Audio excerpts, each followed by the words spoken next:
नमस्कार. तुमचं सगळ्यांचं स्वागत आहे माझ्या चॅनलमध्ये, ज्याचं नाव आहे ट्रॅव्हल विथ पार्टनर 24/7. आणि आपण बघत आहात रोड ट्रिप टू पॅराडाईज या सिरीजमधला पहिला व्हिडिओ.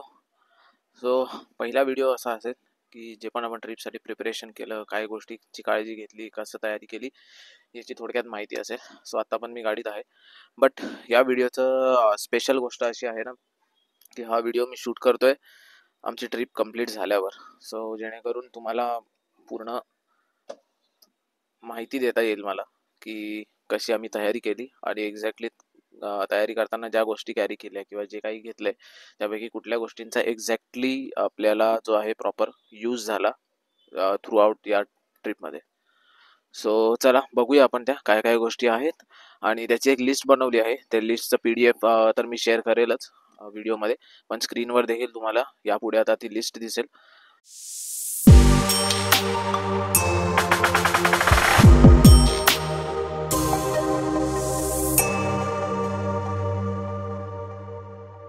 लिस्ट जास्त मोठी नाहीये, बट एवढी मोठी ट्रिप लडाखची किंवा इन जनरल कुठेही ट्रिप जिथे तुमचं हजारो किलोमीटरचं रनिंग होतं गाडीचं, त्यावेळेस सर्वात जास्त काळजी घ्यावी लागते ती असते आपल्या गाडीची. कारण मॅक्झिमम गाडीवरच प्रेशर येतं किंवा लोड येतं असं म्हणू शकता तुम्ही पूर्ण थ्रू आउट जर्नीचा. लडाख ट्रिपचा तर येतो, कारण गाडी बऱ्याचशा वेगवेगळ्या क्लायमॅटिक चेंजेसमधनं जाते. तुमचा रेग्युलर जो स्टेट आहे तिथला टेम्परेचर कम्पेअर टू ज्या रूटने तुम्ही जात आहात, श्रीनगर किंवा मनाली, त्या रूटमधलं लागणारं टेम्परेचर, लागणारे हाय पासेस, रोड्स, तिकडचे रस्ते, जर झाली तर बर्फवृष्टी. आम्हाला तर दोन वेळेस बर्फवृष्टीला सामोरं जावं लागलं. या सगळ्या गोष्टींचा इफेक्ट गाडीवर खूप पडतो, म्हणजे गाडीच्या मेकॅनिकल गोष्टींवर किंवा इलेक्ट्रिकल गोष्टींवर सगळ्यावर पडतो. सर्वात पहिले महत्त्वाची असते ती गाडीची काळजी. तर त्या लिस्टमध्ये काय काय आहे गाडीच्या काळजीसाठी ते आपण बघूया. आपला पहिला टॉपिक जो आहे तो आहे things need to be carry for road trip to Leh by car. For car त्याच्यामध्ये आपण एक सेक्शन ठेवलाय ज्यामध्ये आता आहेत कारशी रिलेटेड गोष्टी. तर जर तुमचे वाटतं आहे म्हणजे रिक्वायरमेंट असेल तर तुम्ही for a safer side engine oil carry करू शकता. जे इंजिन ऑइल तुमच्या गाडीला सूट आहे, डिपेंड कार टू कार ते व्हेरी करतं. SUV आहे, डिझेल कार आहे, पेट्रोल आहे, वॉट एव्हर इट इज, जे आहे तुमचं रेकमेंड आहे किंवा जे तुम्ही नेहमी यूज करतात त्याचा एक कॅन कॅरी केलात तर बरं होईल. त्यानंतर इंजिन कुलंट तर मस्ट आहे कॅरी करणं, कारण वेगवेगळ्या टेम्परेचरमधून मी म्हटलं जसं गाडी जाते. सुरुवातीला तुम्ही नॉर्मल स्टेटमध्ये तुमचा ACचा यूज जास्त असेल, वरती नसेल, पण गाडीला खूप प्रेशर येतं. गरमीच्या काळात गरम गाडी अशी हीट होते आणि नॉर्मली जेव्हा हाय पासेसवर क्लाइंब करतात तेव्हा गाडीला जास्त पॉवर लागते, त्यामुळे गाडीचं इंजिन हीटअप होऊ शकतो. त्यासाठी इंजिन कूलंट तुम्ही कॅरी करा. थर्ड आहे वायपर फ्लुइड.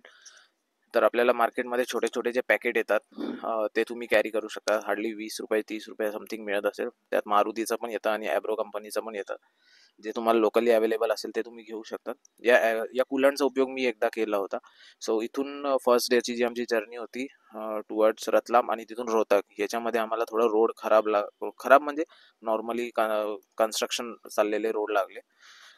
तिथे जे डस्ट उडते किंवा थोडंफार विंडशील्ड खराब होतं, त्याच्यामध्ये आमचं जे आहे वायपर फ्लुइड संपलं होतं. तर अशा वेळेस मी रेग्युलर आपलं वॉटर घेऊन त्यामध्ये वायपर फ्लुइडचं जे सॅशे येतो तो मिक्स केला होता.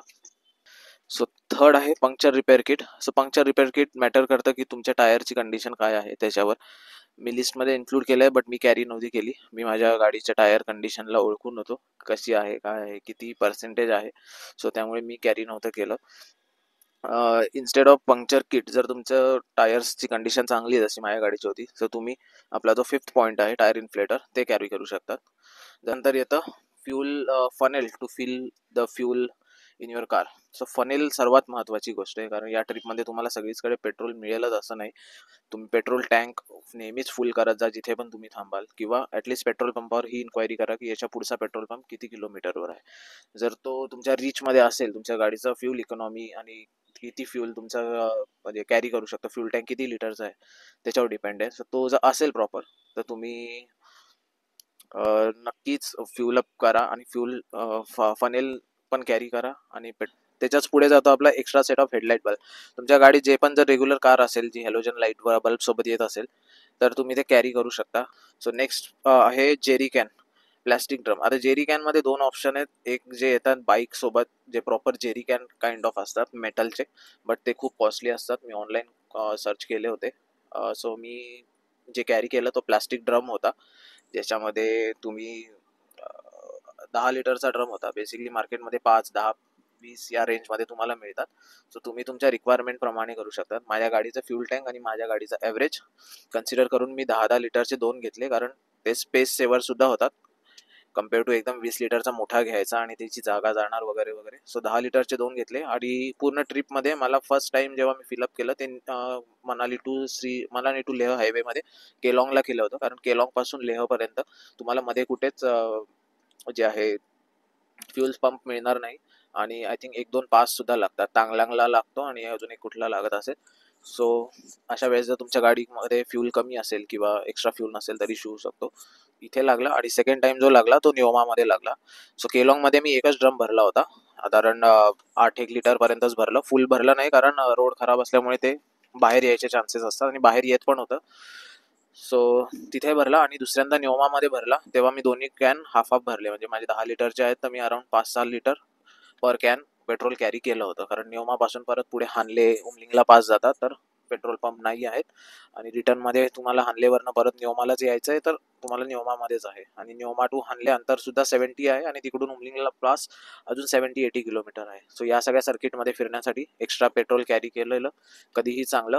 मी जे पेट्रोल कॅरी केलं होतं एक्स्ट्रा, तो एक कॅन 6 लिटरचा मी उमलिंगला पासवरनं खाली येताना माझ्या गाडीमध्ये फिल केला होता. आणि एक जो कॅन होता तो नंतर ऑन द वे रिटर्न जर्नीमध्ये केला होता.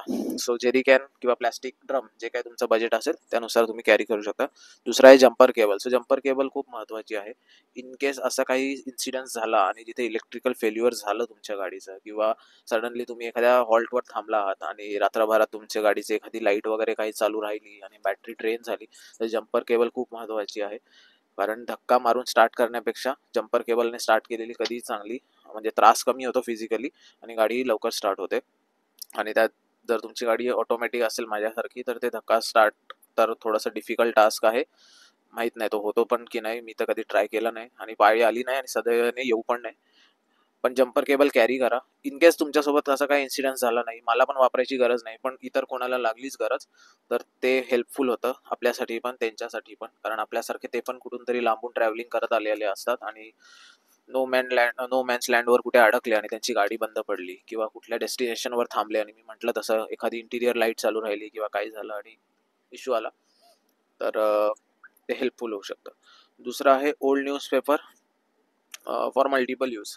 10वा पॉईंट आहे old newspaper for multiple use. याचा कारमध्ये असा काही उपयोग आहे म्हणजे त्याला कन्सिडर केलं तर तुमच्या गाडीची विंडशील्ड तर तुम्ही वायपरनी क्लीन करतायत, पण जे तुमचे साईड मिरर आहेत किंवा साईड विंडो आहेत जे तुमचे डस्ट आणि वरती पासेसमध्ये चिखल उडतात किंवा कधी कधी बाजूने जाणाऱ्या गाडी किंवा ट्रकचा चिखल एवढा उडतो की तो तुमच्या साईड विंडोपर्यंत येतो, साईड विंडोचा जो ग्लास येतो, तर ते क्लीन करण्यासाठी ऑलवेज कॅरी करा. बिकॉज पेपरनी जनरली काच चांगल्या प्रकारे क्लीन होते कम्पेअर टू कपड्याने ते थोडेफार वॉटर मार्क्स किंवा कपड्याचे स्वेल मार्क्स किंवा छोटे मोठे मार्किंग राहते, पण पेपरने क्लीन होते. त्याशिवाय गाडीतही जर तुम्ही काही लिक्विड सांडतायत, काय पण आहे, तुमच्यासोबत लहान मुलगा आहे, त्याला काही इश्यू झाला, त्याचं म्हणजे वॉमिट झालं, अजून काही झाल्या गोष्टी, तर त्यासाठी तो न्यूजपेपर कधीही हेल्पफुल होऊ शकतो. दुसरा आहे ॲब्रोटेप. 11वा पॉईंट आहे ॲब्रोटेप आणि 2 वे टेप. सो ॲब्रोटेप याच्यासाठी की इन केस काही असं डॅमेज झालं कारचं ट्रॅव्हलिंगमध्ये, कुठून काही लागलं किंवा काही प्लास्टिक पार्ट निघाला किंवा ब्रेक झाला किंवा तुम्ही काही अशा ॲक्सेसरीज लावल्यात त्या ब्रेक झाल्या किंवा ते थोडंसं निघाल्या त्यांच्या जागेवर, तर ॲब्रोटेप आणि 2 वे टेप कामी येतो त्यांना तिथे लावण्यापेक्षा. अदरवाईज ती ॲक्सेसरी तुम्हाला काढावी लागेल किंवा तो प्लास्टिक पार्ट म्हणजे काढावी लागली, काढता जमत असेल तर ठीक आहे, नसेल जमत तर तो एक टास्क आहे की ती तुटलेल्या पार्ट सोबत तुम्हाला पुढे ट्रॅव्हल करणं आहे. आणि मग ते तुटलेलं म्हणजे ते वाढू पण शकतं, तो क्रॅक वाढू शकतो किंवा काही आहे. तो सुदैवाने आपल्याला त्या गोष्टींची गरज कुठे लागली नाही, ॲब्रो टेपची पण नाही आणि 2 वे टेपची पण नाही. आणि दुसरं आहे एमसील. आणि लास्ट पॉईंट एमसील आणि फेविक्विक. सेम थिंग, कुठे काही डॅमेज झालं, काय झालं, तुटलं, काय करायचंय रिपेअर, त्या तिथल्या तिथे चिटकवायचंय, सो ते एमसील आणि फेविक्विक सुद्धा कॅरी करा. त्याशिवाय झालं इमर्जन्सी सिच्युएशन. तर अशा या टूरमध्ये म्हणजे लडाखच नाही, बऱ्याच टूरमध्ये तुम्हाला इमर्जन्सी सिच्युएशनला फेस करायला लागू शकतं, ज्याच्यामध्ये कधी पॉवर ऑफ आहे, कधी काय आहे, कधी इमर्जन्सी गाडी कुठे थांबली आहे जिथे अंधार आहे वगैरे वगैरे बऱ्याच गोष्टी असतात. सो त्याच्यासाठी आपण एक सेक्शन बनवला जो आहे इमर्जन्सी सिच्युएशन. त्यामध्ये फर्स्ट आहे इमर्जन्सी टॉर्च. तर एक चांगल्या कॅपॅसिटीची चार्जेबल टॉर्च नेहमी कॅरी करा, बिकॉज सेलवाली टॉर्च कॅरी करणं थोडंसं विचित्र काम आहे. ते सेल चेक करत राहा, असं नको व्हायला की नेमकं ते सेल डिस्चार्ज झाले किंवा काही इश्यू आला आणि ती बॅटरी इमर्जन्सी त्यावेळेस तुम्हाला कामी येत नसेल. So always carry chargeable torch. मी आयबेलची टॉर्च ऑनलाईन मागवली होती, साधारण 700-800 रुपयाची होती, जी मस्त काम करायची. त्याच्यात फोकस लेन्स होती आहे, म्हणजे ॲडजस्टेबल लांबसाठी जवळसाठी, आणि ब्राईटनेस सुद्धा 3 मोड होते, आणि नॉर्मल छोटी टॉर्च पण होती इन केस मला गाडीत काही गोष्टी शोधायच्या आहेत, सो ती कामाला यायची. तर त्यासाठी देखील उपयोग होतो. मला या टॉर्चचा उपयोग झाला पांगमध्ये. केलॉंगवरनं मनालीकडनं निघाल्यावर 12च्या पास क्रॉस केल्यावर आम्हाला पांगमध्ये राहावं लागलं, जिथे रात्रीची लाईट 11 वाजता जाते. तर त्यानंतर आम्हाला रूममध्ये काही गोष्टी करायच्या झाल्या तर आम्हाला टॉर्चचा उपयोग झाला. उठायचं आहे, सामान शोधायचं आहे, किंवा लहान मुलगा आहे त्याला वॉशरूमला जायचं आहे, तर त्यासाठी टॉर्चचा उपयोग झाला. सेकंड टाइम जो झाला तो झाला नुब्रा व्हॅलीमध्ये, हंडरमध्ये जिथे राहिलेलो, तिथे पण सेम सिच्युएशन होती. रात्री 11 नंतर लाईट जायची. तो अशा वेळेस त्याचा उपयोग देखील तिकडे आम्हाला करण्यात झाला प्रॉपर. अंधार झालाय, बाहेर काय शोधायचंय किंवा बाहेर बघायचं नसतंय की रात्रीचं एखादं कसं दिसतंय किंवा काय, तर तो उपयोग देखील तिकडे झाला. आणि सेकंड पॉईंट आहे याच्यातला all in one tool kit. All in one tool kit is must आहे. म्हणजे पूर्ण जर तुम्ही बाईकने ट्रॅव्हल करतात, कारने ट्रॅव्हल करतात, तर तुम्ही ही टूल किट नक्की कॅरी करा. बाईकला तर गरजेचंच आहेच, कारण रस्ते, खड्डे, कुठला नट लूज होतोय काय होतं त्यासाठी, पण कारसाठी पण आहे. कधी कुठे तुम्हाला यूज करावं लागेल सांगू नाही शकत, सो ऑलवेज कॅरी करा. टपारियाची जी सेट येतो पूर्ण टूल किटचा 24/1 ऑर समथिंग आहे तो, बरेच व्हेरियंट आहे त्याचे. माझ्याकडे एक ब्ल्यू कलरचा आहे, डोंट नो किती सेटचा आहे, फोटो वगैरे किंवा लिंक वगैरे टाकून दे. तर तो मी कॅरी केला होता.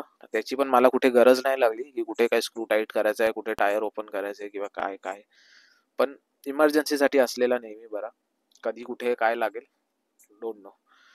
First aid kit. First aid kit पण महत्त्वाची आहे. तुमचं बेसिक सोप्रामॅसिन झालं, बिटाडीन लिक्विड झालं, बिटाडीन क्रीम झाली, गॉस्पिस झालं, कापूस झाला, या गोष्टी कॅरी करा. तर तुमच्यासोबत लहान मुलगा असेल तर नक्की कॅरी करा. धावपळमध्ये तो कुठे पडणार, लागणार, किंवा तुम्ही पण कधी बर्फावरनं चालताय, सटकले, लागलं, कट झाला, काय झालं, तर अशा वेळेस नक्की कॅरी करा. हेल्पफुल ठरतं, कारण थंडीमध्ये जर काही लागलं तर ते वेळ लागतो, म्हणजे थोडंसं बरं व्हायला जनरली आपण ज्या ड्राय एरियामध्ये राहतो त्यापेक्षा, कारण क्लायमेट थंड असतं. सो अशा वेळेस फर्स्ट एड किट ऑलवेज असलेली चांगली.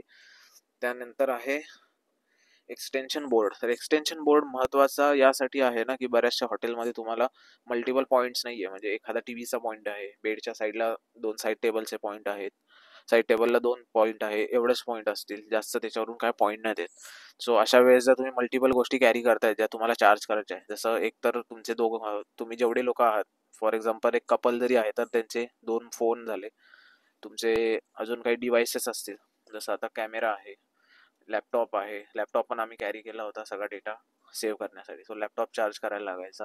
त्यानंतर होता जे टॉर्च मी म्हटलं, ती टॉर्चची चार्जिंग करायला म्हणजे कधी ना कधीतरी चेक करावीच लागेल तुम्हाला, असं नाही की रोज करायची, पण मल्टिपल गोष्टी आहेत ज्या चार्ज करायच्या. तर अशा वेळेस एक्सटेन्शन कॅमेरा असलेला बरा. त्याशिवाय आम्ही मिक्सर यूज करत होतो स्पंदनचं जेवण बारीक करण्यासाठी. सो बऱ्याच गोष्टींसाठी तुम्हाला एक्सटेन्शन बोर्ड लागू शकतं. जरी तुम्ही एवढ्या गोष्टी कॅरी नाही करत आहात तरी पण ॲटलिस्ट मल्टिपल डिव्हाइसेस चार्ज करण्यासाठी always carry your extension board. जे तुम्ही राऊंडवालं घ्या किंवा मग आजकाल वर्टिकल हॉरिझॉन्टल समथिंग येतं ते घ्या, पण कॅरी नक्की करा. 5वा पॉईंट आहे या सेगमेंटचा, तो आहे power bank. So power bank तुम्हाला इमर्जन्सीमध्ये कुठेही यूज होऊ शकतं. म्हणजे तुम्ही ट्रॅव्हलिंगमध्ये करत आहात किंवा तुम्ही एखाद्या पॉईंटला व्हिजिट देत आहात आणि तुमचा कॅमेरा डिस्चार्ज होतोय, किंवा तुम्ही खूप एक्स्ट्रा शूटिंग करत आहात, खूप जास्त शूट करत आहात आणि तुमचा कॅमेरा डिस्चार्ज झाला, किंवा फोन तुम्हाला सकाळी चार्जिंग करून निघता नाही आलं हॉटेलमधनं, अशा वेळेस तुम्हाला पॉवर बँक यूज होऊ शकतो. अदरवाईज कारमध्ये पण आजकाल चार्जिंग सॉकेट बरेच मल्टिपल चार्जिंग सॉकेट अवेलेबल असतात, सो ते पण यूज करू. जी मला कारच्या सेगमेंटमध्ये ॲड करायची ते म्हणजे पर्सनली मी जे वापरलं ते वेंट्रा कंपनीचं AC to DC या DC to AC something charging inverter something त्याला बोलतात, जो तुमचा 12V सॉकेटमध्ये एक त्याचा पॉईंट जातो आणि त्याच्यावर तुमचे प्रॉपर 3 पिनचे 2 सॉकेट आहेत आणि मल्टिपल चार्जिंग पॉईंट आहेत, म्हणजे टाईप ए चे स्लॉट आहेत. सो तो पण आम्हाला कामाला आला. आम्ही ऑन द गो, जसं जिथे पांग म्हटलं, जिथे आम्हाला राहायची म्हणजे लाईटची एवढं फॅसिलिटी नव्हती, तिथे आम्ही on the way data transfer करून आम्ही लॅपटॉप गाडीत चार्ज केला. आमचं फोनचं चार्जिंग होतं, जसं नॉर्मल USB ला लावणार तर ते खूप टाइम होणार, तो इन्स्टेड ऑफ दॅट आम्ही त्याच्या 3 पिनमध्ये आमचा डायरेक्ट चार्जर लावला, जेणेकरून प्रॉपर घरात जसा चार्ज करतो तसा फास्ट चार्जिंगमध्ये फोन सुद्धा लवकर चार्ज झाला. तर हे सुद्धा तुम्ही कारमध्ये कॅरी करू शकता, म्हणजे कारच्या लिस्टमध्ये ही गोष्ट नक्की कॅरी करा. आणि ही गोष्ट तुम्हाला असं नाही की लडाखच्या ट्रिपला कामाला, तुम्हाला प्रत्येक छोट्या मोठ्या ट्रिपला ही गोष्ट कामाला येणारच आहे, कारण ते खूप हँडी आहे. मल्टिपल चार्जिंग पोर्ट तर आहेतच टाईप ए चे, पण त्याशिवाय 2 सॉकेट मिळतात आणि तुम्हाला म्हणजे multiple devices at a same time charge करायची सुद्धा देखील मुभा मिळते त्याच्यामध्ये. तो एक 13 पॉईंट तुम्ही टाकू शकता वेंट्रो कार चार्जर. आता जाऊया पर्सनल केअरमध्ये. गाडी आणि इमर्जन्सी सिच्युएशन तर झालं, पण पर्सनल केअरसाठी सुद्धा काही गोष्टी कॅरी कराव्या लागतील. तो त्या आहेत पेपर सोप अँड हँडवॉश. तो पेपर सोप अँड हँडवॉश तुम्ही नक्की कॅरी करा, कारण भारतात बऱ्याच ठिकाणी ट्रॅव्हलिंग करताना खूप वाईट अवस्था असते सॅनिटायझेशनची. सो अशा वेळेस तुम्हाला ते उपयोगी पडू शकतं. शिवाय तुम्ही गाडीत ट्रॅव्हल करताना एखादी गोष्ट खात आहात, खात आहात, किंवा तुमचे लहान मुलगा आहे त्याने वॉमिट केलं किंवा काही असं झालं की ज्याच्यात तुमचे हात खराब झाले, तर अशा वेळेस नुसतं पाण्याने क्लीन करण्यापेक्षा तुमच्याकडे प्रॉपर हँडवॉश किंवा पेपर सोप असलेलं नेहमी चांगलं. हँड सॅनिटायझर सुद्धा याचाच एक पार्ट आहे.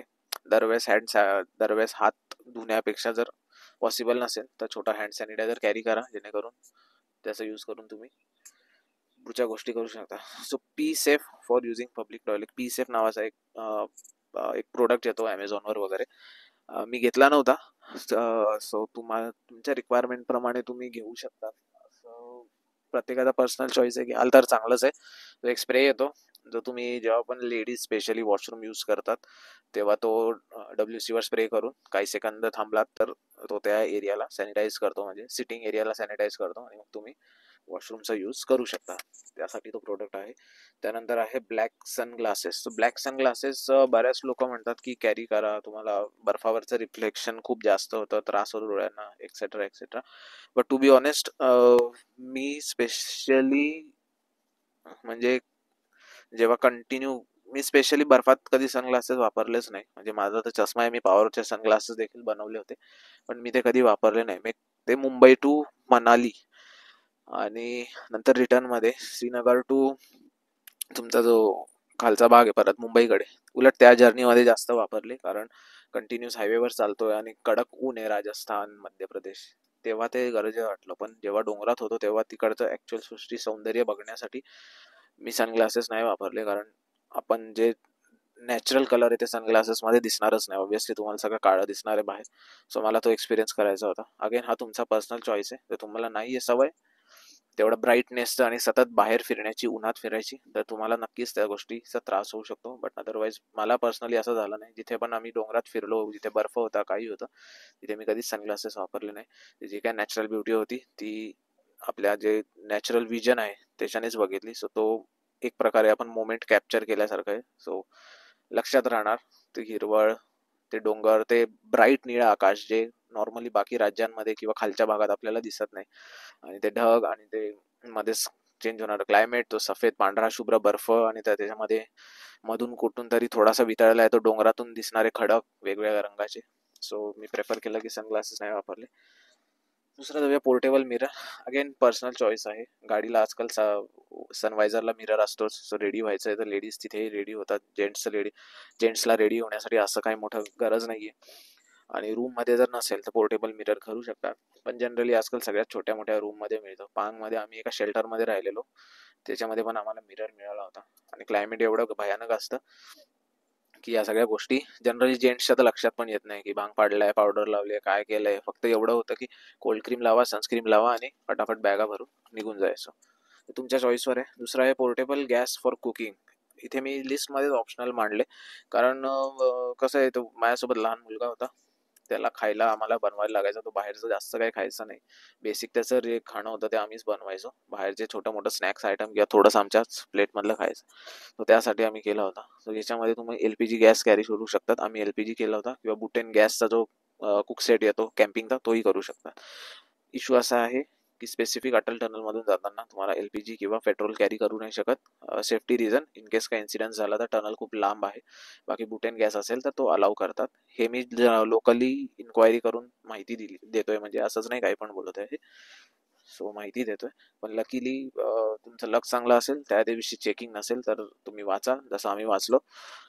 बाकी जर कधी पकडलंच तर तुमची गाडी रिटर्न जाईल किंवा मग ती गोष्ट ठेवायला लावतील तुम्हाला आणि मग ट्रॅव्हल करायला लावतील. So depend on your luck. So ते एक करू शकता. असं कराल तर तुमचे बरेच छोटे मोठे खर्च वाचतील. आम्ही याच्यावर गॅसवर मॅगी बनवून खाल्ली आहे, आम्ही कॉफी पिलोय, संध्याकाळचा नाश्ता, बऱ्याच वेळाच रात्रीचं जेवण सुद्धा आम्ही याच्यावर केलंय. म्हणजे तुम्ही ब्लॉगमध्ये बघालच आता आम्ही बऱ्याच वेळा त्या गोष्टीचा, म्हणजे त्याच्यासाठी तर रेग्युलर यूज झालाच आहे. जेवढ्या दिवस टूर होती तेवढ्यात प्रत्येक दिवसातनं 2 वेळा त्याच्यासाठी त्या गोष्टीचा यूज झालाच आहे, 2 ते 3 वेळा. पण त्याच्या व्यतिरिक्त आमच्यासाठी पण झाला आहे. तिथे आम्हाला लेट झालंय, तिथे आम्हाला प्रॉपर खायची सुविधा नाहीये किंवा नाहीये त्या टाईपचं खाणं की म्हणजे आम्हाला खायला इच्छा होते, तो आम्ही याच्यावरच बनवून खाल्लेलं आहे. दुसरं आहे sunscreen SPF 50. So sunscreen SPF 50चं घेणं रिझन असं आहे की तिथे सनरेज खूप जास्त असतात. म्हणजे जळतं हात लिटरली. तुम्ही नसेल फील होतं ते गाडी चालवताय तुम्ही विंडो ओपन ठेवली आहे, हात जर तुमच्या विंडो म्हणजे डोअरवरती ठेवलाय, डायरेक्ट सनराईज पडताय तर तुम्हाला गरम जाणवतं. असं वाटतं हीट होते बॉडीची, हाताची स्किन एवढं आहे. त्यामुळे SPF 50 वाले ठेवा. ते लावून सुद्धा आमचे थोडी बॉडी म्हणजे फेसवर थोडंसं हातांवर टॅनिंग झालेलं आहे आणि ते होणारच by default, because it's natural. तुम्ही मॅनमेड किती गोष्टी करून ते वाचवायचा प्रयत्न कराल तर तेवढं नाही, पण प्रिकॉशन म्हणून ठेवू शकता. अगदीच काही न लावून फिरणार तर पूर्णच रंग बदलेल त्यापेक्षा थोडंसं. त्यानंतर एक कोल्ड क्रीम आणि त्याचाच दुसरा पार्ट आहे lip balm. So cold cream, lip balm always carry करा. आम्ही मनालीला जाईपर्यंत होठ नॉर्मल होते. मनालीपासून पुढे होठांची अवस्था अशी झाली की एखादी गोष्ट खाताना पण आम्हाला झोंबत होतं, एवढी कठीण झाली. आणि जोपर्यंत आम्ही जम्मूमध्ये येत नाही किंवा श्रीनगरच्या खाली येत नाही तोपर्यंत ते तसंच होतं, लिप बाम लावून सुद्धा, कारण एवढी थंडी आहे वरती. ते पण कॅरी करा. आणि बस बाकी काय, पर्सनल केअर झालंय. आता जाऊया पुढचा सेक्शन आहे किंवा पुढचा सेगमेंट आहे मेडिकल केअर. मेडिकल केअरमध्ये तुम्हाला एक फर्स्ट एड किट तर मी पर्सनल याच्यामध्ये ऑलरेडी ॲड केली आहे किंवा इमर्जन्सी सर्व्हिसेसमध्ये, इमर्जन्सी केअरमध्ये ॲड केली आहे फर्स्ट एड किट. दुसरा आहे, तुम्ही हायपास जेव्हा पण चढतात मनालीपासून तर लगेच तुम्हाला 16,000 प्लस फुटाचा 12लाचा पास लागतो. तुमच्यासोबत लहान मुलगा आहे किंवा इव्हन तुम्ही सुद्धा जर कम्फर्टेबल नसाल तर ऑक्सिजन सिलेंडर कॅरी करा. मनालीमध्ये कुठल्याही मेडिकल स्टोअरमध्ये मिळेल. जर तुम्ही श्रीनगरपासून ट्रॅव्हल करत आहात तर श्रीनगरमध्येही मिळेल. ऑक्सिजन सिलेंडर येतो 500-700 रुपयाचा येतो समथिंग छोटासा, तो कॅरी करू शकता. जेव्हा पण तुम्हाला फील होईल की ऑक्सिजनची कमी आहे तुम्ही त्याचा यूज करू शकता. दुसरं आहे थर्मामीटर याच्यासाठी की तुमच्यासोबत जर लहान मुलगा आहे किंवा तुम्हाला पण कधी टेम्परेचर फील होत असेल तर तुम्ही ते कॅरी करू शकता फॉर जस्ट चेक. नंतर येतं oxygen sensor. Again oxygen level किती आहे हे तुम्हाला एक्झॅक्ट जर चेक करायचं असेल कुठल्या पासेसवर तर ते करू शकतात. मला एवढं काही वाटलं नाही, माझ्यासोबत लहान मुलगा होता तरी पण आम्हाला एवढी त्याची काही गरज नाही वाटली. लिस्टमध्ये आहे पण मी पण कॅरी नव्हतं केलं. दुसरं आहे डायमॉक्स टॅबलेट. तर डायमॉक्स टॅबलेट महत्त्वाचा रोल प्ले करते या सगळ्यामध्ये.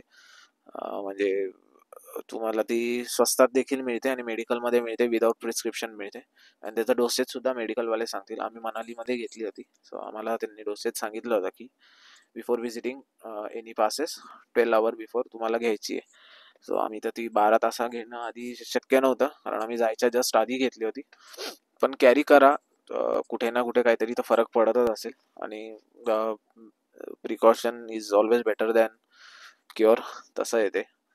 आणि बेसिक मेडिसिन जे तुमचे fever, cough, cold, headache, loose motion, stomach, पोटदुखी आणि वॉमिटिंगसाठी जे बेसिक मेडिकल जे तुमच्या रेग्युलर डॉक्टरकडनं तुम्ही प्रिस्क्राईब करून घेऊ शकता. म्हणजे घेऊन ठेवा, कारण कधी कुठे काय होईल. सडनली बऱ्याच गोष्टी चेंज होतात. आपण जे घरात खातो आणि बाहेरचं खाणं, तिकडचं वापरलं जाणारं ऑइल, ते सगळ्याच गोष्टी चेंज होतात. स्पेसिफिकली महाराष्ट्रामध्ये तर खूप वेगळ्या प्रकारचं खाणं आपण खातो आणि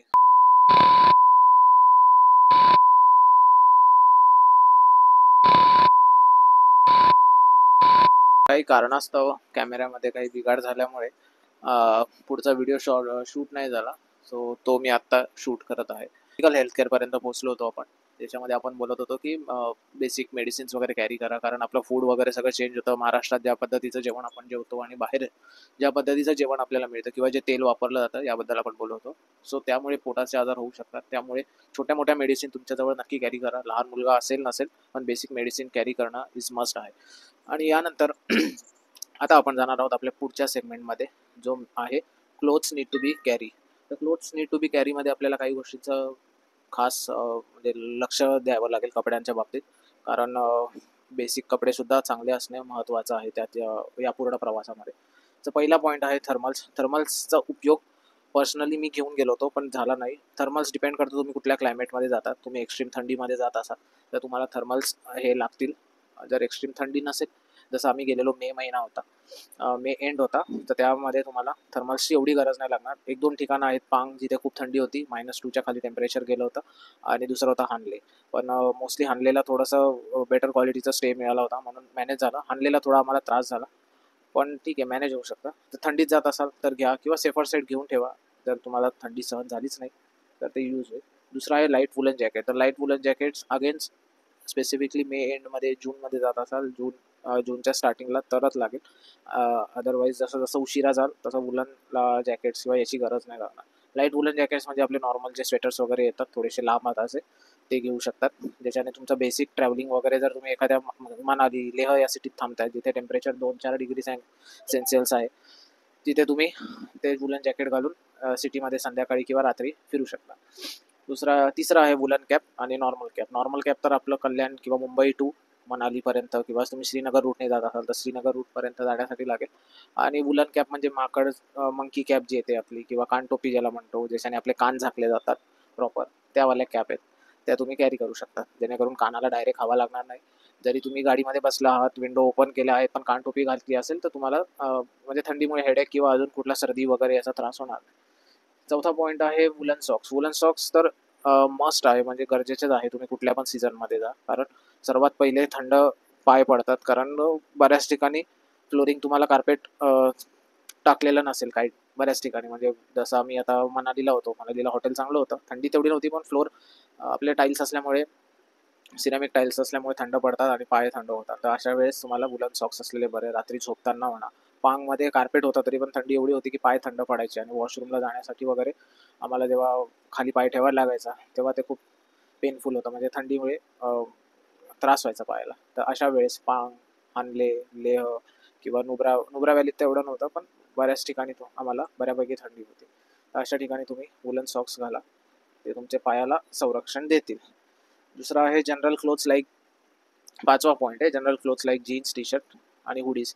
तर ते तर तुम्ही बाय डिफॉल्ट कॅरी करायलाच. कुठेही ट्रॅव्हलिंग करायला जरूरत नाही आहे की एवढ्या लांब चाललो आहे म्हणून. आपण जनरली कुठल्याही पिकनिकला जातो तेव्हा ते कपडे वगैरे आपण कॅरी करतोच. तर ते तुम्ही कॅरी करा, आणि कारण थ्रू आउट जर्नीमध्ये तुम्हाला कामाला येतील, आणि जास्त क्वांटिटीमध्ये कॅरी करा.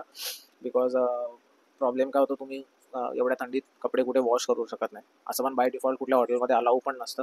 तुम्ही छोटे मोठे कपडे आपला धुवू शकतात, हँड रुमाल आहे, किंवा एखादा कपडा खराब झाला, किंवा काही पण छोट्या मोठ्या गोष्टी, सॉक्स वगैरे काही खराब झाला, चिखल लागला, तेवढं. बाकी तुम्हाला कपडे तर धुता येत नाही.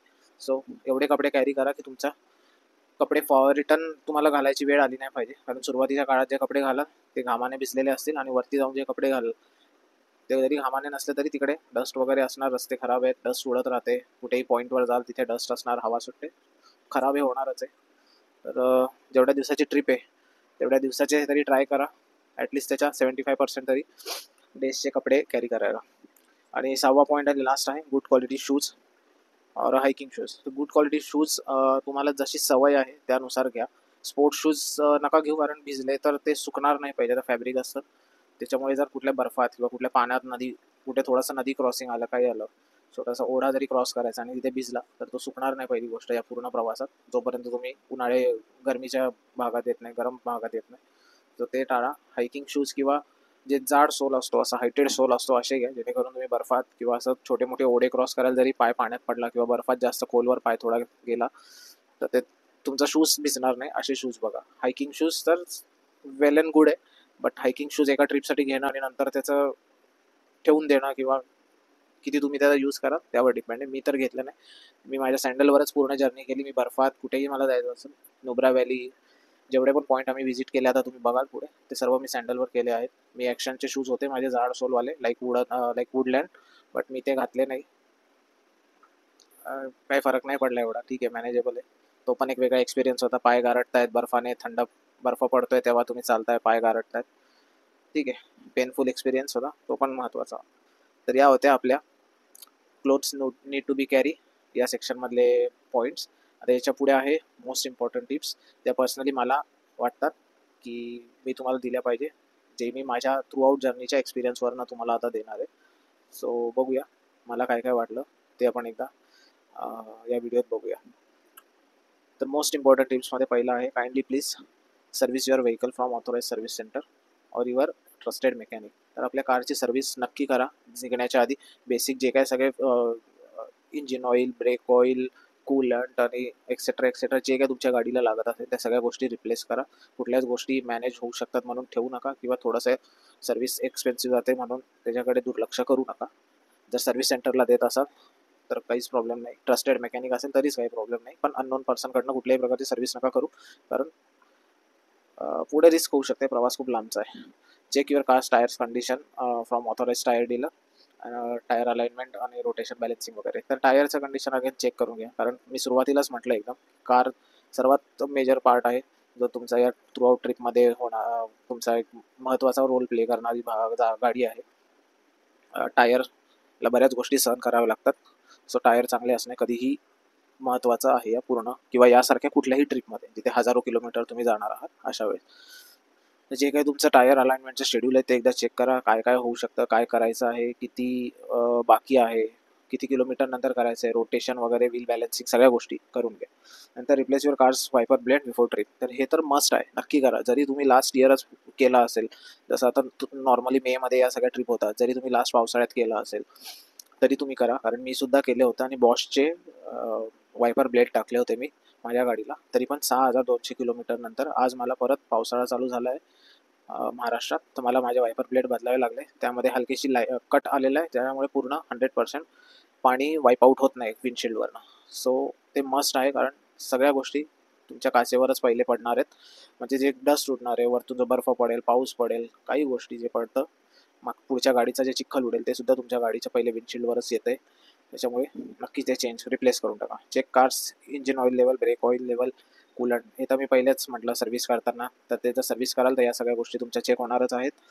Check car's AC and if required complete AC servicing. तर AC चेक का करा, कारण जाताना गरमीत जाणार आहे तेव्हा तुम्हाला AC कूलिंगसाठी लागणार आहे, आणि जसं वरती जाल तेव्हा तुम्हाला हीटरची सुद्धा गरज लागेल, किंवा जर अति बर्फवृष्टी होते, पाऊस पडतो, अशा वेळी आतमध्ये डिफॉग नाही झाला पाहिजे, यासाठी फ्रंट विंडशिल्डवर तुम्हाला डिफॉगर्स देखील यूज होणार आहे. त्यामुळे AC हा पूर्ण जर्नीमध्ये तुम्ही लागणार आहे. चुकूनही या भ्रमात राहू नका की मला फक्त जाताना जेवढे दिवस मी बर्फात किंवा थंड हवेच्या ठिकाणात जात नाही तोपर्यंत AC यूज होईल, नंतर मी माझ्या काचा रोल डाऊन करेल आणि बाकी बाहेर थंड हवा येईल, असं तसं अशा भ्रमात राहू नका. असं काहीच होऊ शकत नाही, कारण रस्ते थंडी असली तरी पोल्युशन खूप असतं, आजूबाजूने ट्रक जात असतात, डस्ट उडत असते, त्यामुळे विंडो रोल डाऊन करणं इम्पॉसिबल आहे. ॲटलीस्ट स्वतःच्या गाडीत तर करू नका. हा ट्रॅव्हलर्सची असेल, त्याची मर्जी असेल, तो करत असेल, ठीक आहे, बाकी स्वतःची गाडी तर पूर्ण डस्टनी भरेल.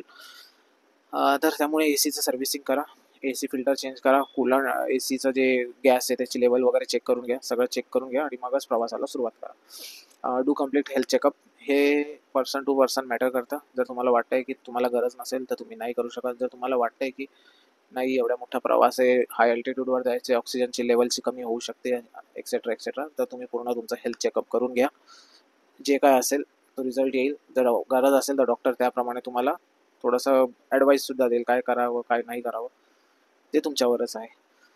7वा पॉईंट आहे, carry adequate food with you if you stuck in some emergency cases. तर आपल्या घरून घरी बनलेलं खायच्या गोष्टी नक्की घ्या. त्या बाहेरच्या चिप्स, वेफर किंवा जंक फूडवर डिपेंडंट राहू नका. बऱ्याच वेळास तुमची गाडी 1-1, 2-2 तासासाठी कुठल्या ना कुठल्या पासेसवर अडकू शकते. कधी लँडस्लाईड होते, बर्फ पडतो, बऱ्याच काही गोष्टी होऊ शकतात. नशिबाने आमच्यासोबत ही गोष्ट झाली, पण तेवढ्या जास्त वेळासाठी नाही झाली.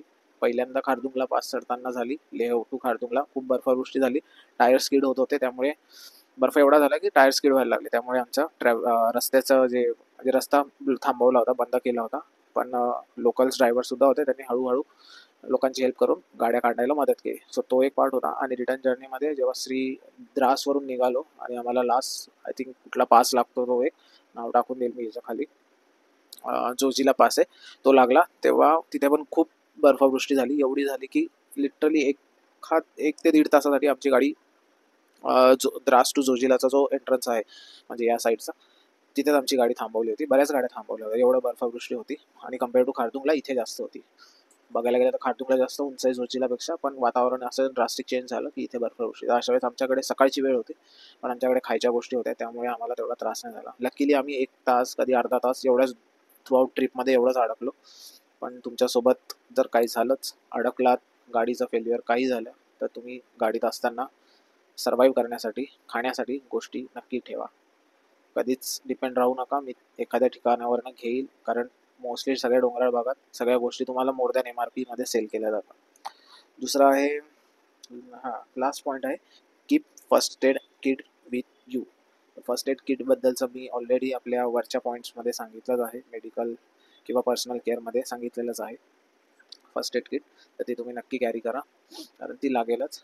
आता याच्या व्यतिरिक्त अजून एक पॉईंट जो याच्यात ॲड नाही आहे, तो आहे मोबाईल सिम कार्डबद्दल. मोबाईल सिम कार्ड आणि दुसरं आहे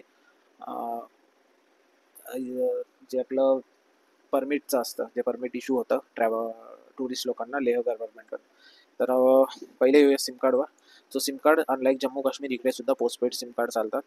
तुम्हाला प्रीपेड सिम कार्ड घेऊन गेलात तर 0 नेटवर्क मिळेल. जसं तुम्ही केलॉंग क्रॉस कराल, केलॉंगची बॉर्डर संपेल, म्हणजे केलॉंग हिमाचलचं लास्ट गाव आहे, सो ते संपलं तसं तुमचं मोबाईलचं नेटवर्क जाणार. जर तुमच्याकडे पोस्टपेड असेल तरच ते चालेल. आणि त्यातसुद्धा मेजर गावांमध्ये मला जिओचंच नेटवर्क मिळालं आहे, त्यामुळे मी सुद्धा जिओचं सिम माझं जे होतं ते पोस्टपेड कन्वर्ट केलं होतं. जिओ तुम्हाला 1 महिन्यासाठी सुद्धा पोस्टपेड कन्वर्ट करूनचं अलाउ करतो. असं नाही आहे की तुम्हाला मिनिमम 3 मंथ किंवा 6 मंथ्स तो प्लॅन चालू ठेवायचा आहे, याची गरज नाही आहे. 1 महिना वाटतं तर 1 महिन्यासाठी सुद्धा तुम्ही पोस्टपेड कार्ड कन्वर्ट करू शकता. तर ते तुम्ही नक्की करा. लोकल्समध्ये सिमसुद्धा मिळतात, पण सिक्युरिटी रिझन आम्ही गेलेलो तेव्हा ऑलरेडी इंडिया पाकिस्तानचा वॉर संपलेला होता आणि आपण दिलेल्या डॉक्युमेंट्सचा उपयोग कुठे कसा होईल, कारण बेसिक तुम्हाला आधार कार्ड तर देणं मस्ट आहे, फोटोग्राफ देणं मस्ट आहे.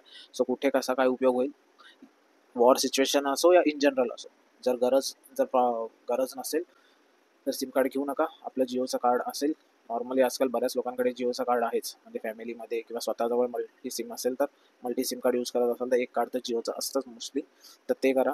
जिओच्या व्यतिरिक्त माझ्याकडे BSNL होतं, पण ते प्रीपेड होतं, त्यामुळे त्याला नेटवर्क नव्हतं. माझ्या वाईफकडे एअरटेलचं प्रीपेड होतं, तर त्याला पण नेटवर्क नव्हतं. मोस्टली जिओचं मला जेवढे पण आम्ही पुढे आता तुम्ही बघाल हॉल्ट केले, तिथे सगळीकडे नेटवर्क चांगलं मिळालं, कॉलिंगसाठी वगैरे, व्हिडिओ शूट करायला किंवा काही अपलोड करायला ठीकठाक नेटवर्क होतं. फक्त हानले एक असं ठिकाण आहे जिथे तुम्हाला एअरटेलचंच नेटवर्क मिळतं, बाकी कोणाचं नाही मिळत. सो एअरटेल पण असेल घरात कोणाचं तर एअरटेलचं पण करून घ्या पोस्टपेड, जिओचं असेल जिओचं पण पोस्टपेड करून घ्या. दोघं चौघं ट्रॅव्हलर असाल तर तसं करून घ्या. जर तुमचं नाही चाललं तर त्यांचं चालेल, त्यांचं नाही चाललं तर तुमचं चालेल. सो कनेक्टिव्हिटी जास्त राहील. हानलेमध्ये आम्हाला डिफिकल्टी झाली, सो आम्हाला घरी कॉन्टॅक्ट करता नाही आला. लकीली ज्या स्टेमध्ये थांबलेलो तिथल्या ओनरचा फोन ते अलाऊ करतात हेल्प करण्यासाठी, म्हणजे असं कॉन्टॅक्ट करण्यासाठी. सो आम्ही तिथून हार्डली 1-1 मिनिटासाठी आपल्या घरच्यांना कॉल केला आणि कुठे राहिलो आहोत काय आहे त्याची सगळी खबरबात दिली. सो अशी गोष्ट आहे. हे झालं सिम कार्ड. आता परमिटकडे. तर परमिट काढण्यासाठी लेहमध्ये तुम्हाला बरेच सायबर कॅफेज आहेत, तिथे सुद्धा मिळतं, किंवा बोर्डसुद्धा लावलेत की परमिट काढून मिळेल. ऑब्व्हियसली ते एक्स्ट्रा चार्ज करतील तुमच्याकडनं. सो हे सगळं हेडेक नसेल पाडायचं तर बेस्ट वे आहे, लेहच्या वेबसाईटवर जा, मी लिंक डिस्क्रिप्शनमध्ये देऊन टाकेल. डायरेक्ट पेज असेल तिकडे जा, तिकडे तुमची डिटेल्स टाका, किती ट्रॅव्हलर्स आहात, काय आहे नाव, एज आणि काय डॉक्युमेंट तुम्ही कॅरी करणार आहात. मोस्टली आधार कार्ड, आणि जर सेल्फ ड्राईव्ह करत असाल तर स्वतःचं ड्रायव्हिंग लायसन्स कॅरी करा. गाडीचे पेपर्स कॅरी करा. बाकी गाडीचे पेपर्सची कुठे एंट्री करावी लागत नाही, बट सेफर साईड कॅरी करा. दुसरी गोष्ट, नाव टाकलं, नाव टाकलं, डिटेल्स टाकले, बर्थ डेट वगैरे समथिंग विचारतात, आधार कार्डचा नंबर विचारतील, तेवढ्या डिटेल टाकून तुम्ही, त्यांची एक लिस्ट येते की तुम्ही कुठल्या कुठल्या पासेसमध्ये फिरायचं आहे, तुम्हाला कुठे कुठे जायचं आहे, म्हणजे कुठल्या एरिया. तर मोस्टली सगळ्या जे बऱ्याच वेळा ट्रॅव्हल केले त्यांना ते समजून येतं की कुठल्या एरियात आपण जाणार आहे, सो त्या रूटमध्ये काय काय लागणार आहे. बट मोस्टली जनरल पब्लिक जे फर्स्ट टाईम किंवा सेकंड टाईम जाणार आहे त्यांना एवढं समजून येत नाही. सो मी सुद्धा जेव्हा रजिस्ट्रेशन केलं तेव्हा जेवढे पण स्लॉट होता, जेवढे पण ऑप्शन होते, सगळ्यांवर टिक केलं. हार्डली याची फी समथिंग 600 किंवा 800 रुपये आहे, जास्त नाही आहे. आणि त्यांची एक एन्व्हायरमेंटल फी असते, ती पण नॉर्मल नॉमिनल आहे एकदम. सो आय थिंक 800 ते 1000 रुपयाच्या आत माझं पूर्ण परमिटचं काम झालं. पण या थ्रू आउट जर्नीमध्ये परमिट मला फक्त हानलेमध्ये विचारलं गेलं. अदरवाईज लेहमध्ये एंट्री करताना, एक्झिट करताना, नुब्रा व्हॅली, पँगॉंग, आणि तुमचं सियाचीन बेस कॅम्प, जिकडे पण आम्ही गेलो, न्योमा वगैरे वगैरे जे काही ठिकाणं सगळी आम्ही फिरून आलो, तिथे कुठेच आम्हाला हे विचारलेलं नाही. फक्त हानलेमध्ये एंट्री झाली आणि जर जमलंच तर त्याचा फोटोसुद्धा मी टाकेल. माझं जे परमिट मी काढलं होतं स्क्रीनवर टाकेल किंवा डिस्क्रिप्शनमध्ये नाही टाकणार, स्क्रीनवरच टाकून देईल जर बघतो माझ्याकडे PDF वगैरे काय असेल तर. सो अशा प्रकारचं आहे. सो तुम्ही हे पहिलेच करा. आता माहीत नाही, लकीली आम्हाला इनिशियल स्टेजमध्ये गेलो आणि इंडिया पाकिस्तान वॉरमुळे तेवढं टुरिझम नव्हतं म्हणून कुठे जास्त चेकिंग झाली नाही परमिटची. बट मेजरली परमिटच्या बद्दल बरेच यूट्यूबर्सनी माहिती दिली आहे की चेक होतं. सो तुम्ही काढूनच चला, असं नका करू की जर चेकच नाही होत तर कशाला काढा, पैसे वाचवा. दबानगडीत पडू नका, काढून चला. जर कुठे गेलात आणि तिकडे अडवलंच, तुम्हाला थांबवलंच, तर उगाच तुमची पंचायत होईल, पूर्ण ट्रिपचा सत्यानाश होईल. तर ते करू नका. बाकी तर अजून माहिती देण्यासारखं काही नाही. याच्या आधीचे पॉईंट, हे पॉईंट, या सगळ्यांवर मी माहिती तुम्हाला दिलीच आहे. बाकी बाकी काय नाही. बाकी स्वतःच्या सेल्फ ड्राईव्ह कारने सुद्धा जाऊ शकतात. मी 6200 किलोमीटरचा डिस्टन्स कव्हर केला या थ्रू आउट जर्नीमध्ये. कल्याण टू लेह लडाख वरचं सर्किट, मी परत कल्याण. जाताना मनाली रूट, येताना श्रीनगर रूट. सो मला असा काही प्रॉब्लेम नाही आला. सगळीकडे स्टे प्रॉपर मिळाला. लोकं चांगली आहेत. ट्रॅव्हलिंग करायला एकदम सेफ आहे. कुठेच तुम्हाला असं नाही होणार की खूप जास्त रश ड्रायव्हिंग करणारे ड्रायव्हर्स भेटत आहेत किंवा ट्रक ड्रायव्हर भेटत आहेत, कुठेच होत नाही. श्रीनगर लेह हायवेला थोडी ट्रक्सची गर्दी मिळेल, जी मनाली लेह हायवेला नसते. किंवा आम्ही गेलो त्या टाईममध्ये नव्हती, कारण अलाऊ नव्हतं केलं. बट पण असं कुठे मेजर इश्यू आला नाही. तुम्ही तुमच्या लिमिटमध्ये राहून गाडी चालवा. तुम्हाला पण त्रास नाही होणार, समोरच्याला पण त्रास नाही होणार. मोस्टली लेहच्या सर्किटमध्ये फिरताना तर कुठेच आम्हाला इश्यू नाही आला. एकदम जेन्युइन ड्रायव्हर आहेत. एकदा जर तुमच्या मागून कोणी आलं आहे, त्यांना साईड पाहिजे, एक वेळाच हॉर्न वाजवेल आणि वेट करेल की तुम्ही त्याला साईड कधी देताय. अनलाईक आपल्या इथल्या सिटीमधल्या ड्रायव्हरसारखं नाही की कंटिन्यूस हॉकिंग करत चालला आहे आणि इरिटेट करतोय किंवा मल्टिपल फ्लॅश लाईट मारतोय अपर डिपर, असं काही नाही. एक वेळा हॉर्न वाजवणार, वेट करणार, तुम्ही साईड द्याल, जशी तुम्हाला जागा मिळेल साईड द्यायला, तेव्हाच तो ओव्हरटेक करणार. सेम थिंग समोरून पण येणारी गाडी समोरून येताना एकदा सिग्नल देईल, तुम्ही त्याला सिग्नल द्या. ज्याला त्याला वाटते जर तुमच्याकडे थांबायला जागा आहे तरच तो पुढे येईल, अदरवाईज तो त्याची गाडी साईडला घेतो. मोस्टली जो डोंगराच्या साईडला आहे तो त्याची गाडी दाबतो, कारण तुम्ही घाट सेक्शनला असता तर तुमच्यासाठी लेफ्टला गाडी दाबणं रिस्की असतं, हे त्याला पण माहीत असतं. त्यामुळे मोस्टली तेच लोक साईड देतात. तो असा हा प्रवास होता. याच्याबद्दल आता एकेका लोकेशनपर्यंत आमचा प्रवास कसा झाला, कुठे थांबलो, त्याचं काय होतं ते सगळे, आणि ह्या पूर्ण जर्नीचे जे सगळे व्हिडिओ अपलोड झाल्यावर शेवटी मेन प्रश्न येतो तो आहे खर्चाचा. तो खर्च किती झाला, काय झाला, हा व्हिडिओ येईल सगळ्यात शेवटी. तर तुम्ही नक्की बघा तो, आणि पूर्ण ही सिरीज बघा. खूप अतिशय सुंदर सिरीज आहे. म्हणजे सुंदर सिनिक व्ह्यू आम्ही शूट केले आहेत. तर चला भेटूया आता पुढच्या भागात.